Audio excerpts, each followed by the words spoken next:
Bonjour à tous, j'espère que vous allez bien. Aujourd'hui, on se retrouve pour la première vidéo de Petite enfance by Steracat. Je vais vous parler un peu de tous mes projets et on va aussi faire une petite FAQ. Mon parcours, qu'est-ce que c'est? D'abord, c'est une étudiante en architecture. Oui, oui, vous avez bien entendu. Et ensuite, je me suis dirigée vers la petite enfance. Donc, qu'est-ce que j'ai fait pour la petite enfance? Mon parcours là-dedans, j'ai juste fait un CAP AEPE, accompagnement éducatif petite enfance, en 2023. Je l'ai passé, donc 2022-2023. J'ai passé mon CAP au CNED, avec le CNED donc à distance. Pour être tout à fait honnête avec vous, j'ai quasiment pas travaillé. On en reparlera un peu sur les épreuves, etc. Je pense que je ferai une vidéo dédiée dessus parce que j'ai toujours des questions. Il y en a déjà disponible sur TikTok, mais je pense que j'en referai pour YouTube. Mais du coup, mon parcours, au global, c'est ça. C'est juste un CAP AEPE que j'ai passé en 2023. Donc, ça fait 2 ans, un peu plus de 2 ans maintenant que j'ai eu mon CAP et que je suis donc diplômée. Et ensuite, c'est un peu Bagdad. Du coup, j'ai travaillé pendant 4 mois dans la crèche dans laquelle j'avais fait mon stage. J'ai ensuite démissionné. On en reparlera. Ensuite, j'ai repris un travail directement 4 mois, voire 5 mois dans celle-ci, dans un multi-accueil. Super, top, sauf que j'ai fait une rupture conventionnelle pour 2 raisons. La première, c'est que je m'étais fait 2 entorses au poignet et que je ne pouvais plus travailler. J'allais me mettre en arrêt maladie, enfin mon médecin allait me mettre en arrêt maladie et la deuxième raison, c'est que j'ai mon projet qui arrivait après, qui demandait beaucoup de préparation et j'avais besoin de temps. Donc pour éviter un arrêt maladie et pour moi avoir du temps, rupture conventionnelle, ça a satisfait les 2 parties. Ensuite, j'ai pas travaillé du coup pendant 3 mois, je préparais mon départ du coup au Canada qui s'est fait en septembre 2024 et oui, on est en 2025, donc en septembre 2024. Je suis partie au Canada du coup de septembre 2024 à fin décembre du coup, enfin j'ai fait 4 mois au Canada. Sur l'île de Vancouver, j'ai gardé, 2 enfants de 4 et 6 ans, enfin de ils ont eu leur anniversaire entre-temps, de 4 et 6 ans. Je suis rentrée parce que ça ne me convenait absolument pas. J'ai adoré cette expérience, j'en garde d'énormes souvenirs. J'ai amélioré mon anglais, j'ai découvert plein de choses, et cetera. Mais ça ne me correspondait pas d'être au pair.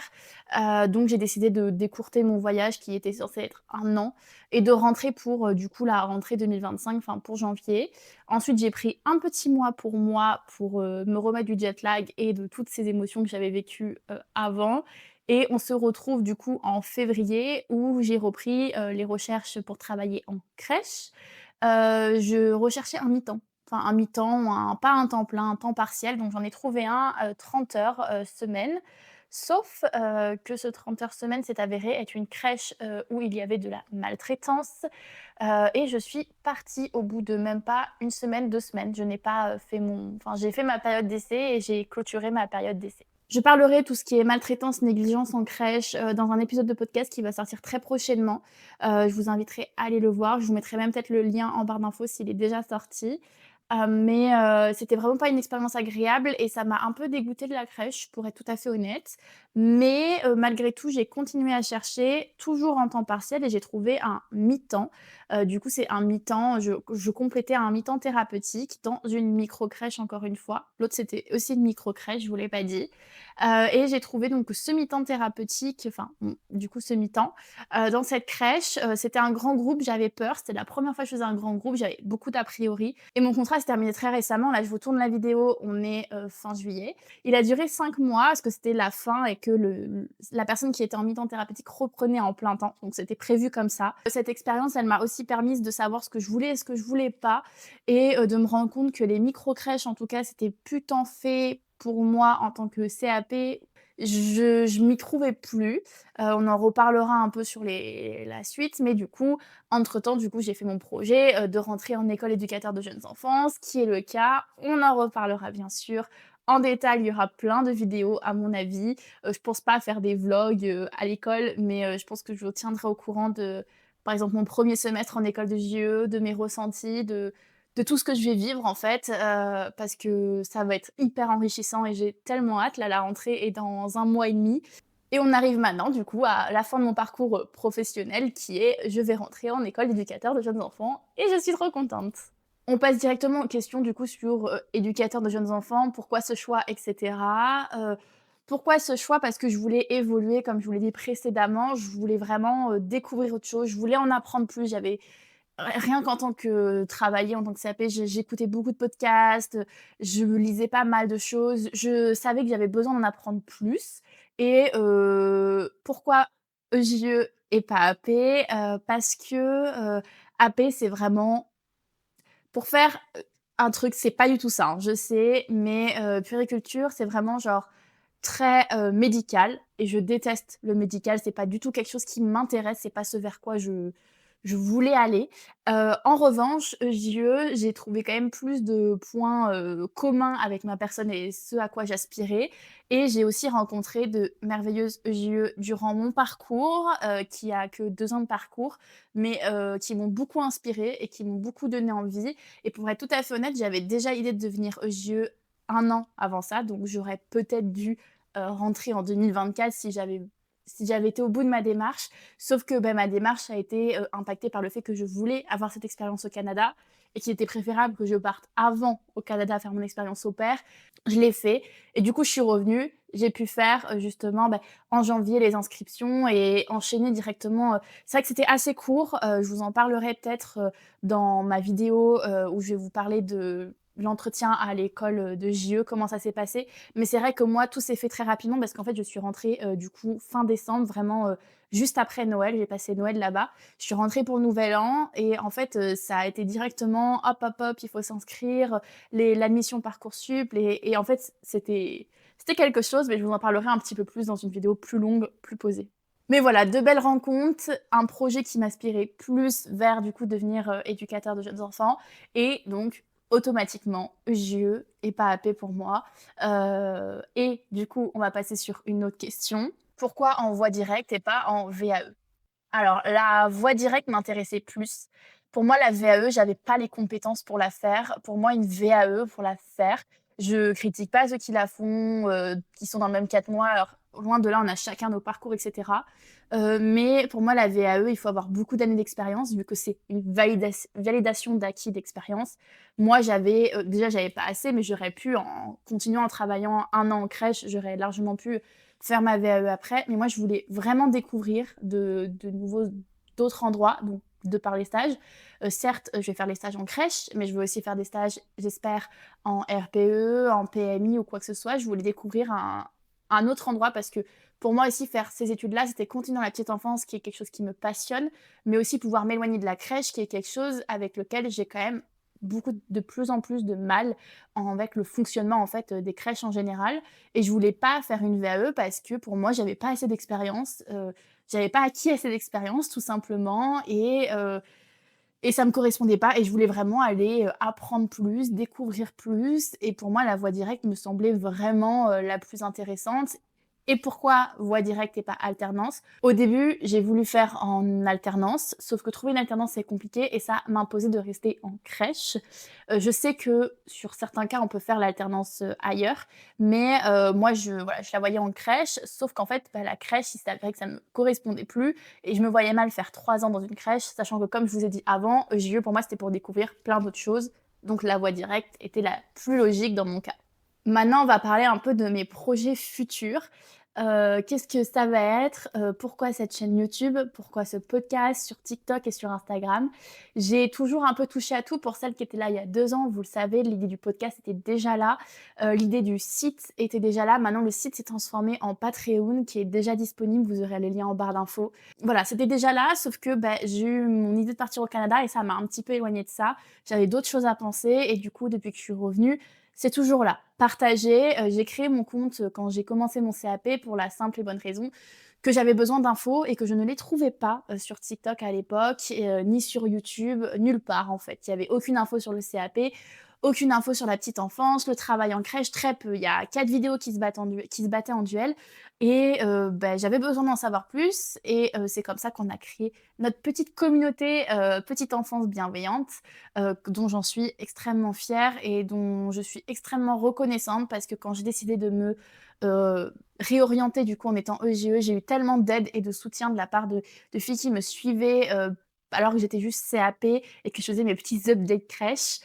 Donc franchement, c'est vraiment incroyable et je sais qu'il y a des filles qui s'entraident, à des fois dans les commentaires et bah, le podcast est revenu parce que, il était toujours là, mais il avait été arrêté vu que j'avais changé, que j'avais fait autre chose et donc on est actuellement en 2025 et normalement la sortie est prévue pour septembre, 2025 de ce podcast avec, des épisodes en solo et des épisodes en duo parce que j'ai envie, de continuer cette démarche de communauté bienveillante, petite enfance, de communauté qui s'entraide et qui partage son expérience. Donc, vous aurez des épisodes qui s'appellent «Voix de la petite enfance», qui sont des épisodes où j'interviewe des pros, EJE, CAP, auxiliaire parental, ATSEM, enfin plein d'épisodes comme ça. D'ailleurs, si vous voulez y participer, vous pouvez, c'est vraiment ouvert à tout le monde, à il suffit quand même d'avoir un métier dans la petite enfance, mais si vous avez un métier dans la petite enfance et que vous avez une histoire à raconter, et ben il y a ces épisodes, Voix de la petite enfance qui vont sortir au fur et à mesure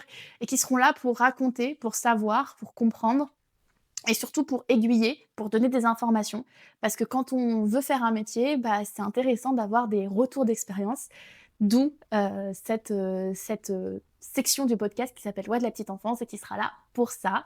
Et il y aura une deuxième section qui s'appelle «Papote et pratique», qui sera une section où on va parler de sujets un petit peu plus personnels ou alors de sujets un petit peu plus éducatifs, où on va, pouvoir, parler par exemple, beh, comme je vous disais tout à l'heure de mon épisode, sur la négligence et la maltraitance, avec témoignages de personnes, mais aussi des épisodes en solo où je vais juste vous partager mon expérience, mon vécu, des situations qui peuvent m'avoir marqué, des leçons qu'on peut en tirer, histoire de pouvoir, brainstormer tout ça avec vous. Donc je suis super contente parce que ça prend vraiment forme. Pour le coup, à l'époque, c'était juste l'idée qui était là, quelques trucs, mais là, maintenant, ça prend, forme à 100. Donc j'en suis plutôt fière. Et au final, YouTube, ça va être un peu pareil. Je vais surtout un peu plus vous faire des vidéos sur, des vidéos longues, ce que je ne fais pas sur TikTok, sur, l'école de jeux. Je vais vous partager tout ça, éventuellement des retours de stage, des petites astuces, des petits tips, voilà, plein de petites choses, qui vont venir, des idées qui me viendront. Si vous avez des idées, des choses que vous avez envie de voir, n'hésitez pas à me le dire, ça m'aiderait, à en trouver. Mais sinon, voilà, quand je vais vous partager, comme je vous disais, des updates, EJE sur, mon premier semestre, mes ressentis, mon deuxième semestre, mon premier stage en éducateur, de jeunes enfants, qu'est-ce que j'en tire comme expérience, comment ça s'est passé. Donc voilà, ça va être un peu globalement tout ça et peut-être quelques contenus éducatifs, mais pour le moment, je me sens pas légitime à les faire, donc je ne les ferai pas pour le moment, même si j'ai quelques idées au fond. Je pense que ce sera plus des petites vidéos, donc ça partira directement sur TikTok. TikTok, du coup, on en vient. TikTok, c'était c'est une super expérience. Que ce n'est, ça reste, hein, je n'arrête pas. Mais j'ai réduit. Comme je vous l'avais dit, j'ai eu un trop plein de TikTok, de créer pour rien. Des trucs comme ça, c'était bien. J'ai fait le tour et en fait, je me répétais, donc j'en avais marre.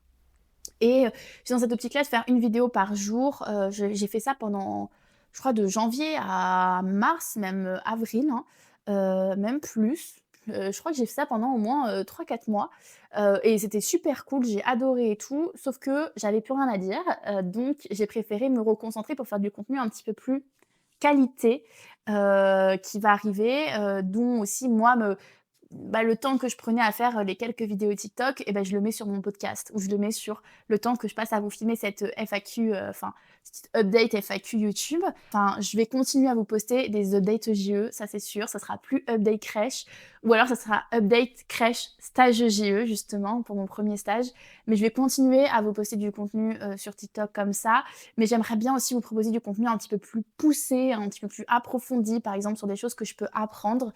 Voilà, ça va arriver, à la rentrée et j'ai vraiment hâte de vous retrouver à la rentrée, de pouvoir tout poster, tout vous montrer.